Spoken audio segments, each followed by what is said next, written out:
நீதிமன்றத்தை பற்றியும் கவலை இல்லை என்றால் நீங்கள் என்ன சுல்தான்களா? நீங்கள் என்ன மன்னர் பரம்பரையா? யோசித்து பார்க்க வேண்டாமா? மானமுள்ள தமிழன் யோசிக்க வேண்டாமா? நான் இதையெல்லாம் வெளிப்படையாக சொல்லி இருக்கிறேன். அண்ணா அவர்கள் 1949 செப்டம்பர் மாதம் 17ஆம் தேதி திராவிட முன்னேற்ற கழகத்தை உருவாக்கி 18ஆம் தேதி ராபின்சன் பூங்காவில் கூட்டம் நடத்துகிற பொழுது அவர்கள் ஒரு சுவரொட்டி போட்டார்கள். அந்த சுவரொட்டியில் கடைசி 13வது பெயர் தான் கருணாநிதியின் பெயர். மேலே இருந்த 12 பேர் எங்கே? அந்த 12 பேருடைய வாரிசுகள் எங்கே? அந்த 12 பேருடைய குடும்பங்கள் இன்றைக்கு எந்த நிலையில் இருக்கின்றன? யாருக்காவது தெரியுமா?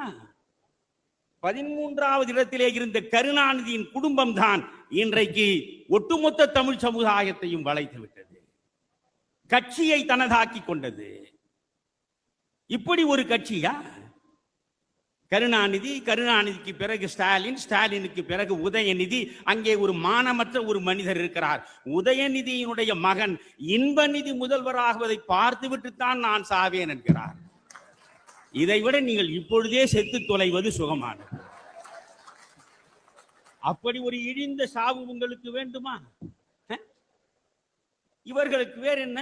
சுயமரியாதை சுடர்கள் இவர்கள். சுயமரியாதை என்பதை சுத்தமாக துடை தெரிந்து விட்ட கூட்டம் தான். எனவே இவரிடமிருந்து தமிழகத்தை காப்பாற்ற வேண்டும்.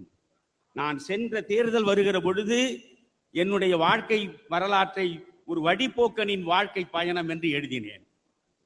ஒரு 50 ஆண்டு கால பொது வாழ்க்கையை. அதை ஐயா அவர்கள் தான் வந்து வெளியிட்டார்.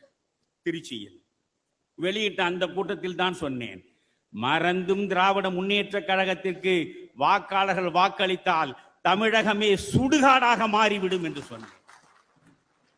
நடந்ததா இல்லையா? எனவே இன்றைக்கு நம்முடைய ஒரே நோக்கம் திராவிட முன்னேற்ற கழக ஆட்சிக்கு முற்றுப்புள்ளி வைக்க வேண்டும்.